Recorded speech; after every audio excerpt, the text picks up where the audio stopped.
Bonjour à tous, bienvenue sur la chaîne de Plancton Curieux. Donc comme tous les jours, revue de marché, revue d'actualité, point sur le marché. Vue semaine, en réalité on est sur quelque chose de plutôt S. Là on a une journée qui est plutôt correcte en fait, relativement plate en réalité si on enlève FTT, dont honnêtement on se fiche un peu, CFX et AAVE. C'est pas le même avis que j'ai dessus. FTT pour moi, c'est quand même un projet dans lequel il faut quand même éviter d'investir, c'est un peu trop dangereux, même s'ils essayent de relancer l'échangeur. Et en fait, dès qu'il y a un peu des nouvelles du genre l'échangeur va peut-être être relancé, ou on va peut-être enfin avoir des remboursements, eh bien, il y a des gens qui parient sur le fait que le token va s'envoler, donc ils en achètent un peu.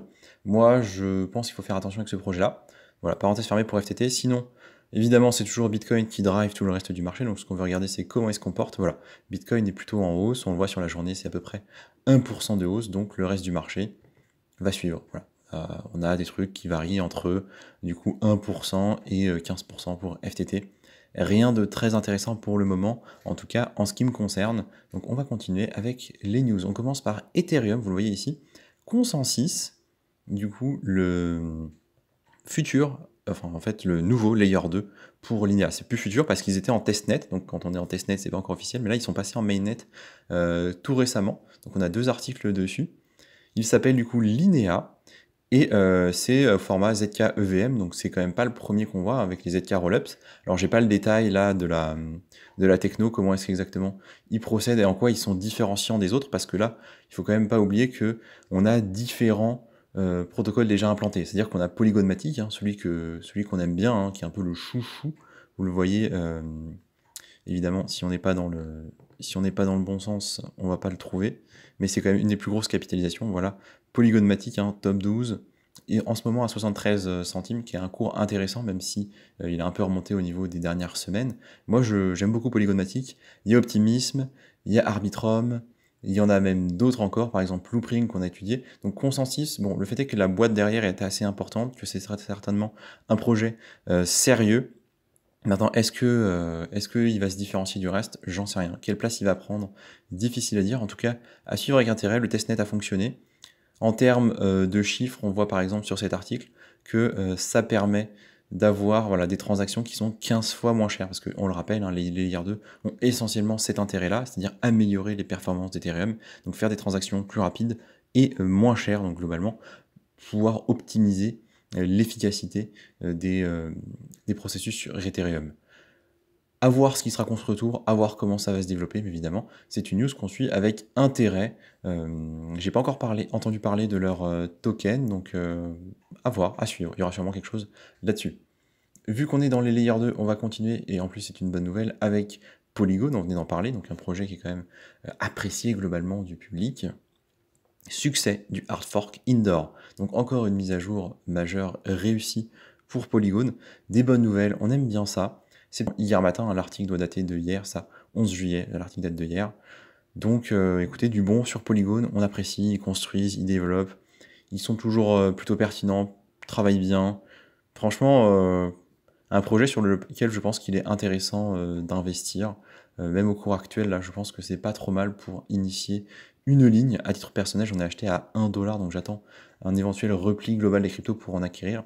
Je pense faire grossir ma ligne Polygon dans les semaines, les mois, voire les années à venir en fonction des évolutions du marché. On continue avec Coinbase, et là c'est une information très très importante vis-à-vis des ETF. Donc vous le savez, les ETF spot, hein, c'est quand même le gros narratif de cet été, l'élément qui fait que les gens ont envie d'acheter du Bitcoin et que les cryptos suivent un peu, c'est ça. Les ETF qui ont été lancés du coup par BlackRock, donc je reviens pas dessus, ensuite il y a eu un peu tout le monde, tous les fonds d'investissement qui ont voulu créer et demander leur demande d'ETF pour du spot bien évidemment. Donc là on le voit, Coinbase qui va être pour l'essentiel du coup des ETF, le backup en fait, l'entreprise partenaire par exemple avec BlackRock, eh bien ils ont signé un partenariat de surveillance, un accord de surveillance avec CBOE. CBOE, c'est une des plus grosses bourses, si ce n'est la plus grosse bourse d'Amérique du Nord en ce qui concerne les tradings d'options. Voilà, on voit, ils négocient des contrats d'options. Donc c'est très très important. Ça existe depuis 1973, c'est bien évidemment coté au Nasdaq. Donc c'est une entreprise surveillée, connue, et dans laquelle les gens ont confiance, les gens et aussi les régulateurs a priori. Donc c'est une très très bonne nouvelle pour le développement des ETF.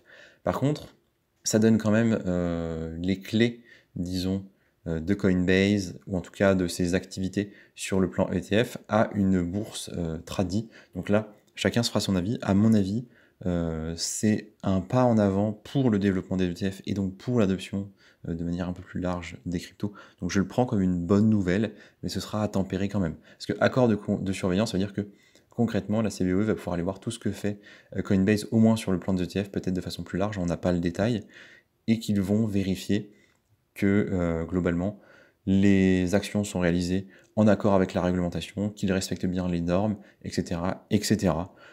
À mon avis, c'est pas mal. À suivre, hein, avec grand intérêt, évidemment, dans les prochains jours. Et il n'est pas exclu que ce soit ça qui incite Bitcoin, du coup, à prendre quelques pourcents aujourd'hui et peut-être dans les prochains jours. Cela dit, c'est vrai qu'il y a une petite parenthèse, l'information était connue de certains depuis le 21 juin. C'est-à-dire que nous, on vient d'avoir l'info, là, mais en réalité, l'accord a été conclu, vous le voyez, il y a déjà presque 3 semaines, en fait. Donc, il n'est pas exclu que la news soit déjà pricée, et que ce soit ça, en fait, aussi, qui ait contribué à l'intérêt sur Bitcoin du cours du dernier mois. Vous le voyez ici, les 18%. Donc, les deux tendances sont possibles. Donc, en fait, la question que je me pose ici, c'est est-ce que la news était déjà pricée par les gros acteurs du marché il y a plusieurs jours, et en réalité, c'était autour du 21 qu'il fallait se poser les questions. Vous voyez, on peut aller voir ensemble. Bitcoin, on est en daily, on va aller au 21. Ah oui, c'est intéressant. Le 21, c'est là. Hein. Donc ils ont signé leur accord ici. Donc il y a des grandes chances que ceux qui avaient l'information en avant se soient positionnés ici. Vous voyez, on a eu la belle hausse ici, du coup, des 26 à 30. Et qu'en fait, là, c'est en train de stagner. C'est pas impossible, c'est juste une théorie que je mets comme ça. Vraisemblablement, certains étaient au courant en amont, avaient du coup pris leur position, et l'information tombe en fait bien plus tard. C'est pas impossible, c'est qu'une théorie. En tout cas, c'est cohérent avec les informations qu'on a ici. Voilà, c'est une petite parenthèse. En tout cas, dans l'ensemble, c'est bon. Mais peut-être que du coup, on n'aura pas de réelle poursuite de la hausse. L'essentiel des positions étant prises ici. Maintenant, là, on va peut-être avoir du sell the news, en fait. C'est-à-dire que oui, c'est cool, mais en fait, la news, elle est déjà pricée depuis le 21 pour certains gros acteurs. Et donc, on va peut-être redescendre. Honnêtement, je ne sais pas. Les deux scénarios sont tout à fait crédibles. Donc, à suivre. On part maintenant sur des news un peu moins positives avec Algorand. Donc c'est un peu malheureux parce que Algorand, vous le savez, ça fait partie des cryptos que j'aime bien, que je suivais de loin. Je vous en parlais depuis un certain temps. C'est une des premières vidéos que j'ai faites aussi, Algorand, lors de la période de novembre-décembre de l'an dernier, avec la Coupe du Monde, tout simplement. Et bien, Algorand qui se porte pas si bien avec tout simplement son plus gros protocole DeFi qui va fermer. Donc c'est Algofi, un protocole assez important, qui générait il n'y a encore pas si longtemps jusqu'à 200 millions en TVL, donc en valeur lock, et on voit que maintenant on n'est plus qu'à 59. Et concrètement, en fait, c'est la série des mauvaises nouvelles, donc le fait que le marché soit plutôt en bear market, que le token Algo, il est vraiment perdu en valeur. Donc les protocoles DeFi, ils ont beaucoup de ces tokens-là, par exemple, sur Algorand. Le fait que globalement, la TVL soit basse, hein, donc tout simplement que les gens utilisent moins ce protocole-là. Et quand on dit moins, là, c'est presque 3 fois moins, presque 4 fois même, c'est entre 3 et 4 fois moins. Donc, eh bien, perte d'intérêt. Vous le voyez ici, hein, on a de moins en moins de monde. Qu'est-ce que ça fait? Ça fait que le protocole, en fait, n'a plus de raison de fonctionner. Il n'a plus généré certainement assez de profit vis-à-vis en fait, de ses coûts. Et donc, il ferme. Et là, c'est quand même un très gros coup pour Algorand à réfléchir avant d'investir dessus. Moi, je serais pas surpris qu'on voit le token Algo baisser beaucoup. Donc, je l'ai ici, vous le voyez. Pour le moment, je trouve qu'il subit pas trop. Alors, peut-être encore une fois hein, que les news étaient pricées un petit peu en amont. Parce que ça, c'est le genre de choses que le protocole le savait depuis longtemps. Ils n'ont pas décidé de fermer hier. Vous voyez, ça fait plusieurs semaines, voire plusieurs mois qu'ils surveillent la chose. Et donc, c'est peut-être ça aussi qui justifie en fait la chute des tokens. Il faudrait avoir un peu plus de détails sur quelles sont les adresses qui vendent. Mais quand on nous dit qu'entre avril et maintenant, février et maintenant, en fait, on a une baisse de l'activité de la TVL, bah, c'est aussi vrai qu'on a une baisse du cours assez prononcée.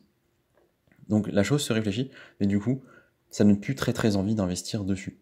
Donc voilà, c'était la grosse news négative de la journée qui conclut aussi la vidéo. Je propose qu'on regarde peut-être 2-3 cryptos au passage. Donc Bitcoin qui est au 30 007, il nous a fait une belle bougie verte. On a parlé de Polygon, je pense que on va pas revenir trop dessus. Voilà. Au niveau des 73, c'est pas mal. Moi, j'attends une correction. Et ça fait vraiment partie des projets que je surveille avec grand intérêt, hein, Polygon. Sinon, il y a bien évidemment Le Litecoin, hein, qu'on va surveiller là tous les jours, pour la simple et bonne raison que le fameux halving nous intéresse et occupe mon attention avec force, hein, parce que là j'aimerais vraiment avoir un plan d'action clair et clairement, bah, je vois pas trop ce qu'il fait, hein, notre cher Litecoin. Pour l'instant ça m'a l'air assez peu lisible. Il a l'air de rebondir ici sur la zone des 97, qui est ma zone d'achat au final. On peut parler aussi un peu de Kant, qui est quand même sur une zone intéressante, les 100 $ pour ceux que ça peut intéresser. Et écoutez, on va s'arrêter là pour la vidéo d'aujourd'hui. Je vous dis merci de m'avoir écouté et à demain pour une prochaine vidéo.